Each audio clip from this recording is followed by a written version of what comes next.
Welcome back to the Reserve List Top 10 Hottest Selling Cards this week. That's right, Reserve List fans. We've got a lot of information to go over in today's video, including some higher than average sales and even an actual buyout that took place this week. So stay tuned, stay strapped, because we have a lot to cover in today's video.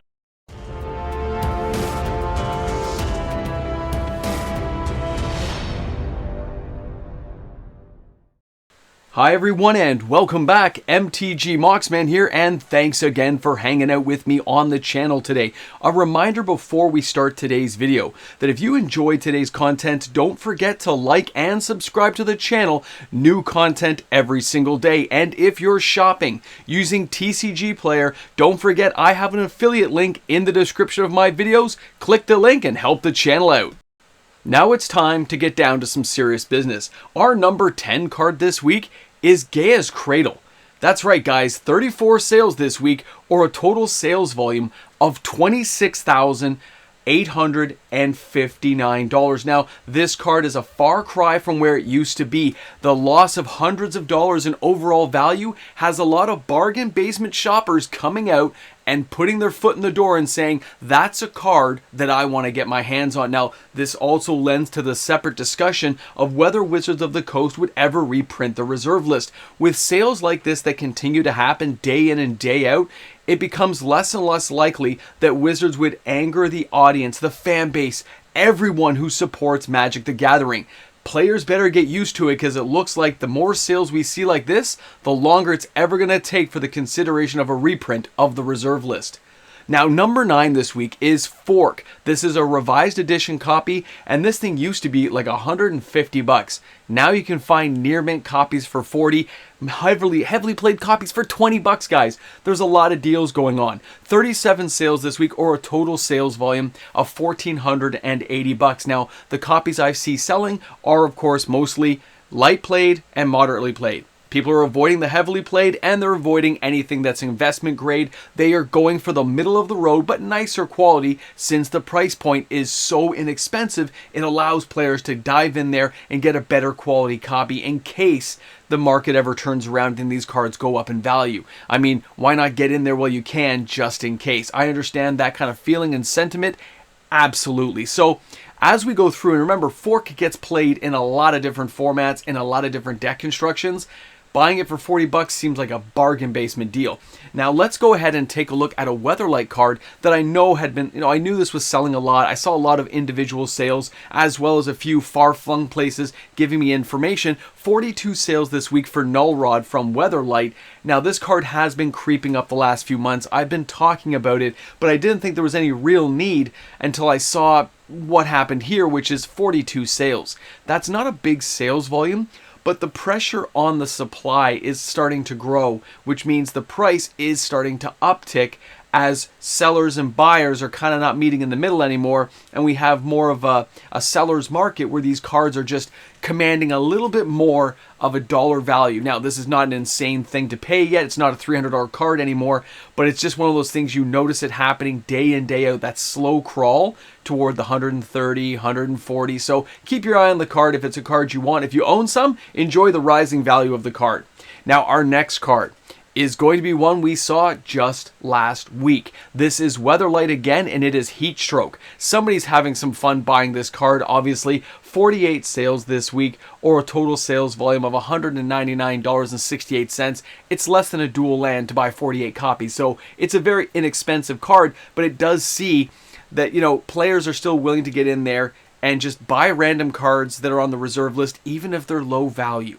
They don't care. They like it, they're going to buy it. Now, this card, I have used it in the past myself. It can be a lot of fun to try to make these cards work and connect. It doesn't see a lot of play at all nowadays, but you never know when things are going to turn around, and you never know when Wizards of the Coast is going to break the market or make a previously unused reserve list card that much more viable. They don't really track old reserve list cards per se, as far as I can tell. They just build things, and if somebody else finds a way to connect them to a reserve list card, all the better for those who figure it out. Wizards, they're not in the business of the reserve list as much as they'd like to be. They just can't crack that nut.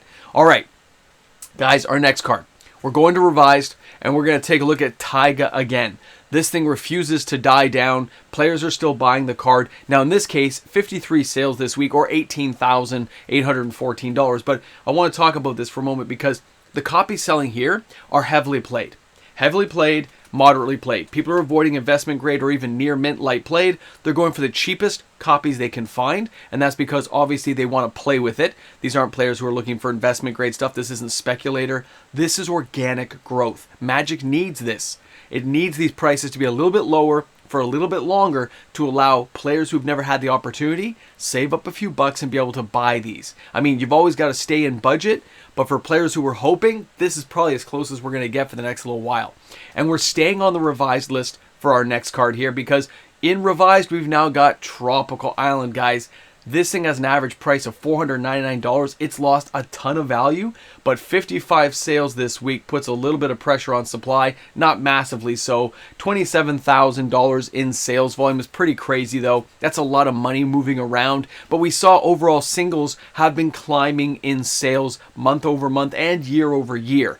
The whole sealed product line is just failing to attract attention, so players are buying individual cards, and that's why we see a lot of these reserve list cards picking up steam. I still don't think these are speculators. Tropical Island did have some near mint copies selling though, and a couple of investment grade copies. It had a lot of moderately played, and I didn't see any heavily played selling. So this one here, I'm not going to say it's speculators, but there may be a toe in the water in that case. So keep an eye out, guys. If it's a card you want, I'd wait a little while, see if it drops back down. Now our next card is coming again from Weatherlight, and this is the Debt of Loyalty. This was on here last week. It's on again. 2 white, 1 generic. Regenerate target creature and gain control of that creature. It has some erratas and rules thing around it, guys, so keep an eye on that. 65 sales this week, or $508.30. Remember, there are lots of ways to do a little bit of damage to a creature, then regenerate, and then take control, okay? You can't regenerate for no reason, but it's one of those cards. It's kind of a quirky way of taking control of somebody's stuff. And with all the myriad of crazy creatures we have now, cards like this have a little more value than players originally thought. And they might want to buy a playset of 4 for under 30 bucks. I'm just saying, really cheap, get your playset, call it a day. It's not as if they're, making more Weatherlight tomorrow. And I'm not cracking any more of my boxes on the channel. So let's go ahead now and take a look at the number 3 card. And again, we're going to revised. And this one threw me for a bit of a loop. I really didn't expect to see this card here this week. But we are going to be touching in on, that's right, Wheel of Fortune. It's here. Copy selling are moderately played and light played, so that's a lot more money. 68 sales this week, or $19,800 plus dollars. You can see the average price is $292.48. It hasn't shifted greatly, but when I see those prices, it gets me a little freaked out because when you look at a revised card, and something like Wheel of Fortune, which has the potential to go all the way back up to like $800-900, I can see why people are saying, hey, it's a great bargain right now. I originally had thought this card was actually going to dip a lot lower, but the consistency in the sales is really stopping that from happening. So if this is a card you guys own and you want to, sell a copy, it's probably not a bad time, but you can wait longer. If you're a person who wants to buy copies of this, I think you're going to be running low on supply sooner than you think, which means the prices will go up. Now let's take in number 2. And this is Weatherlight again. No, wait, Stronghold. I lied. It's Stronghold. That's what the Moxman gets for not having his coffee in the morning. Stronghold's Voroth Stronghold. I know. Team up there, card. I know. Who's watching this far in the video anyway? 94 sales this week. 94. That is $7,697, guys. Voroth Stronghold says, taps for colorless mana, no drawback. Comes into play, you get to tap 1 black, 1 generic, put a target creature card from your graveyard on top of your library. That's an insane thing to have fun with, okay? The fact this thing was down around that $50, $60 range for a while, and now it's climbing back up ever so slowly, is one of those things, just like we talked about, you got to pay attention to some of these cards. That's why a lot of people watch this channel and check out these top 10s so they can get the sales volumes, kind of movements of the market. So I hope you guys find this informative because I know I am. It's pretty crazy stuff. But now, number 1 card this week with a buyout with a slap to the face. And that's right, guys, we are talking Copy Artifact, Revised Edition. I did a finance video this week, and it was in the cards that were going up in value, like a $5, $6 increase day over day type thing. You can look at that video, I think it was on Saturday. But when you look at this, 228 sales. This card used to be $150 for the near mint copies. This is moderately played and heavily played, a couple of damaged copies selling in the market, but it had a whole surge through TCG Player. LGS has reached out and said there was some crazy stuff going on. So after I investigated and put the emails out, I've tabulated 228 sales in a 7-day period, or $11,046. Guys, that's an actual buyout of a card that hasn't really been bought or talked about that much in a long time. So way to go, Copy Artifact. This is an official type of buyout card. Do I think it's going to surge the market? It went up $5, but don't worry, hang around here at the end. This was the end of the top 10. Now we get to go to the wrap up. Let's talk about this a bit. All right, guys, that was your top 10, but let's take a moment and talk about Copy Artifact, because this is very interesting to me. Copy Artifact selling that many copies barely puts a dent in what's available in the revised market. Remember, it had a 600 million plus card run, which means there's a lot of Copy Artifacts out there, but it's not getting reprinted. Alpha and beta copies, even a couple of those sold. So what's going on? Well, I actually believe, and in my opinion, players are just recognizing it as an amazing card that's really cheap. Yes, there were some people who bought 8 to 15 copies. Okay, so there were some people out there who said, I can spend like $400, buy a whole slab of these cards, and I can hold on to them for whatever reason. Nobody's contacted me about that. But I know from the overall sales and the way it links together, they're individual sales. It still appears to be organic, maybe with a bit of FOMO when people kind of notice some of the sales happening and some of the upshifting in pricing. So you can wait and see probably this week. I bet you it'll totally tone down. I don't think it's going to go any further, and we probably will see an upshift on things like MTG stocks. We'll probably see the price rise a little bit just because of the sheer volume of sales. That is something I think is kind of crazy to see at this time of year. We don't have tax returns back here. We haven't got the whole year flowing, but it just shows that lack of faith in the sealed market. Decent cards in the reserve list that are playable. Remember, not the junky fun ones. There are those people buying those. I love them too.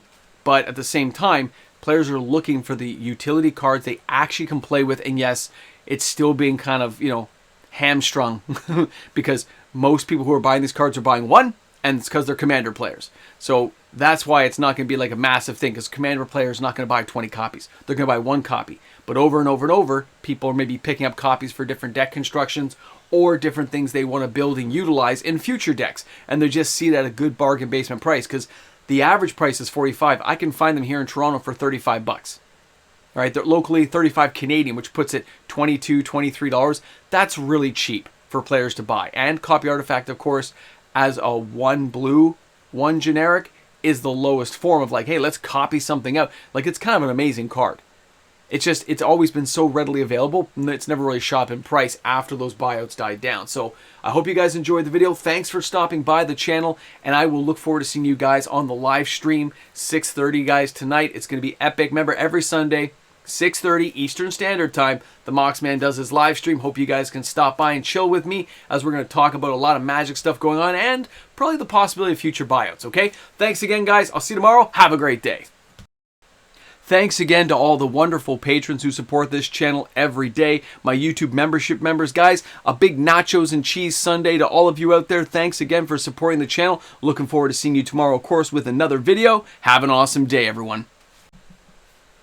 Welcome back to the Ramble Jamble. We have a lot to go over here, guys. You've made it to the end. Congratulations. Turn your Necronomicon. Get some nachos and cheese, because we are going to sit this one in. Okay. When I did those finance videos, I've been trying out, as you guys know on the channel, to do a few finance videos to see if there was an audience for it. I'll be honest, it's not working out. I'm not getting enough views to log that kind of extra time to do it. So they'll probably end. But the funny thing was, when I was doing it, I hadn't really checked the reserve list cards, but we noticed that Copy Artifact was there. I think it was the Saturday edition, right? Earlier on. So I put a whole bunch of emails saying, hey, it went up by $5. That's interesting. So I put some emails out. I started looking at some sales, and I checked with some other people I know, and before I knew it, I was already at like 60, 70 sales without even trying. Then I checked TCG Player, eBay, started checking around. I'm going, there's a lot of crazy sales going on. Then some emails came back.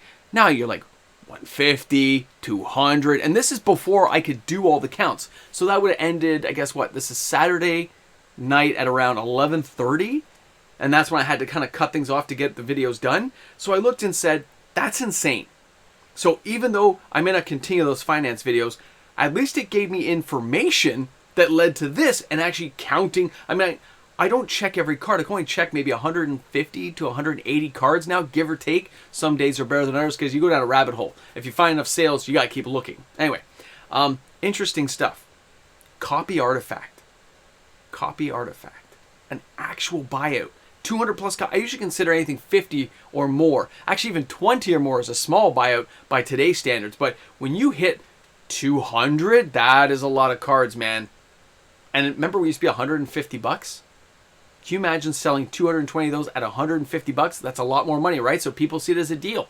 It's a bargain, especially for not near mint copies. Crazy stuff, man. Just love it. Anyway, nachos and cheese time. Gonna walk out here, get some stuff done, and we'll see you guys later.